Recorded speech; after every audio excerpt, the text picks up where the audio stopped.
Kinshasa, Lubumbashi, Matadi, Goma, Mbandaka, Mbuji-Mayi, Kisangani, Kenge, Kindu, Gemena, Kalemi, Bukavu, Lusambo, iWeb. L'actualité objective pour vous et avec vous en toute impartialité. Top 15, votre instant quotidien d'actualité. iWeb. À vous la parole. Tout le bonheur est pour nous, mesdames et messieurs, de vous retrouver pour ce nouveau numéro des Top 15 que reçoit Christian Imango, chercheur en droit. Avec lui, nous allons parler de la débâcle du parc agro-industriel de Boukangalonzo. Matata Pogno est accusé d'auteur intellectuel. Quelle juridiction compétente pour juger cet ancien Premier ministre sous Kabila de 2012 à 2014? D'abord, bonjour, monsieur Christian Imango. Bonjour, monsieur le journaliste. Je vous remercie pour l'opportunité que vous m'accordez. Top 15, c'est parti. Dans le cadre de l'activisme de l'inspection générale des finances, certains anciens dignitaires sont poursuivis pour de faits de malversations présumées. Avez-vous le sentiment que cet activisme de l'IGF est impartial et objectif?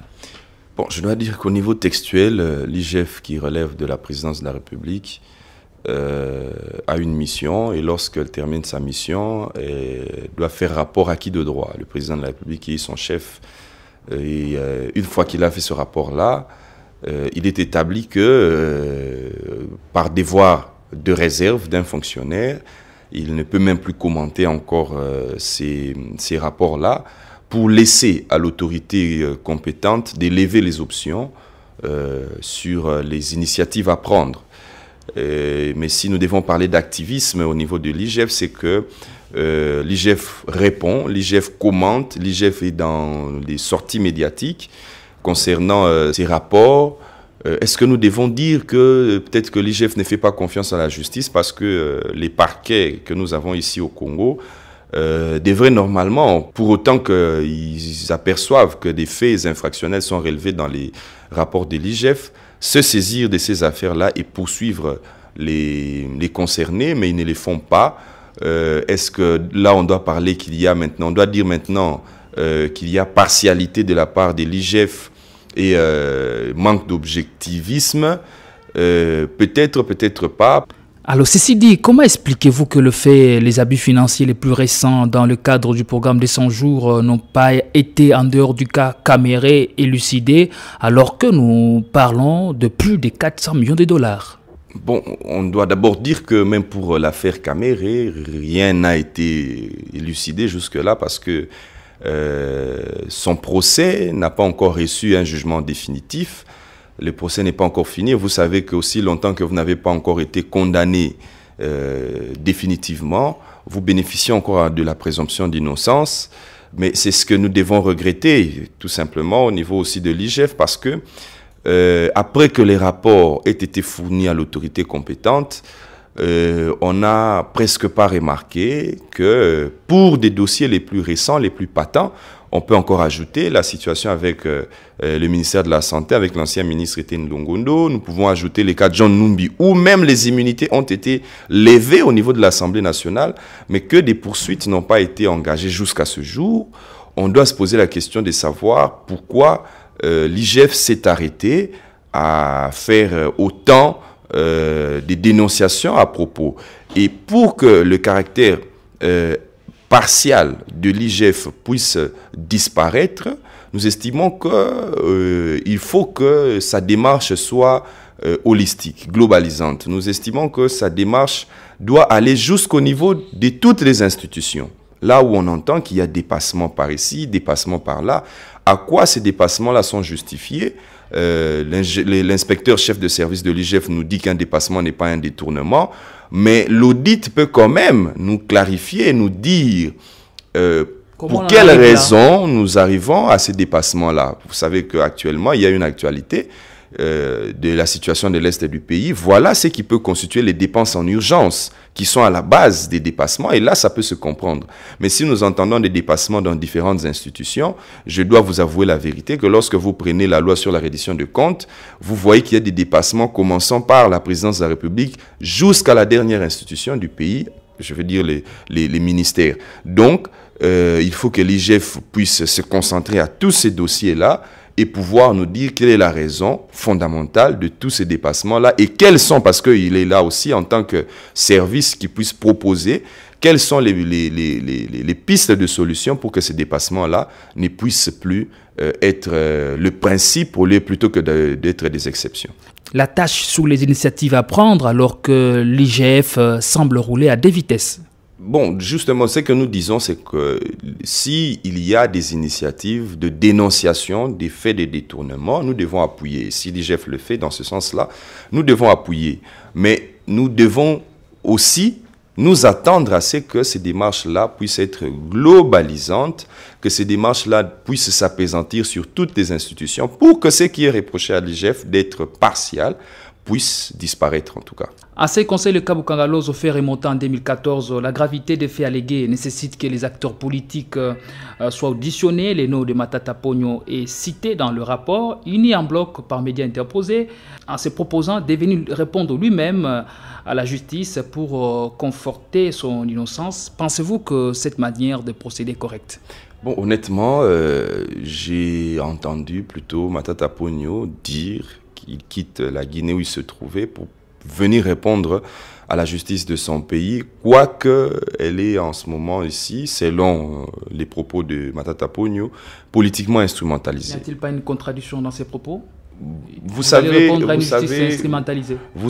si vous devez être légaliste, vous devez venir faire constater vos propos. Alors, vous pouvez aussi demander l'asile politique dans le pays où il s'est trouvé ou ailleurs, mais s'il est venu d'abord se présenter, c'est un acte à encourager. Mais si vous décriez quelque chose au niveau de la justice, en légaliste, vous devez d'abord vous présenter. Et si on doit constater que ce que vous avez dit était faux, on verra le travail que la justice va faire. Sinon, si on doit confirmer ce que vous avez dit, on constatera ça aussi par le travail que la justice doit faire. Mais en légaliste, il faut d'abord... Essayons-nous de nous attarder un tout petit peu sur le cas Matata Ponyo et Bukangalozo. Le procureur général près la Cour constitutionnelle le poursuit en tant que Premier ministre, en qualité qu'il n'a pas aujourd'hui. Le Sénat répond que c'est la Cour de cassation qui devait faire la demande de la levée des immunités. Assistons-nous à un conflit de compétences de juridiction? Effectivement, lorsque vous observez la situation, il est vrai qu'un sénateur qui est poursuivi par la justice doit être jugé par la Cour de cassation. C'est ce que prévoit la Constitution, c'est ce que prévoit la loi organique portant organisation et fonctionnement de la Cour constitutionnelle, c'est ce que prévoit aussi la loi portant procédure devant la Cour de cassation. Et ici, maintenant, la question est plus... il faut nuancer, c'est-à-dire qu'il faut pénétrer les dispositions de ces textes-là pour savoir si, effectivement, Matata Ponyo est justiciable devant la Cour de cassation ou devant la Cour constitutionnelle, parce que c'est le procureur général près la Cour constitutionnelle qui est en train de solliciter sa remise devant la Cour pour qu'il soit jugé. Mais moi, lorsque j'examine les dispositions de notre Constitution, je vois effectivement, comme l'a dit le procureur général près la Cour constitutionnelle, Mokolo, qu'un président de la République et un Premier ministre, tous deux en fonction, sont justiciables devant la Cour constitutionnelle. Mais il y a tout un flou autour de la question des anciens présidents de la République et des anciens premiers ministres. Parce que quand vous lisez la Constitution, vous constatez qu'on dit qu'il faut que ce soit un Premier ministre ou un président de la République. Or, en l'état actuel de choses, Matata Ponyo n'est pas un président de la République, il n'est pas non plus un Premier ministre, c'est un ancien Premier ministre.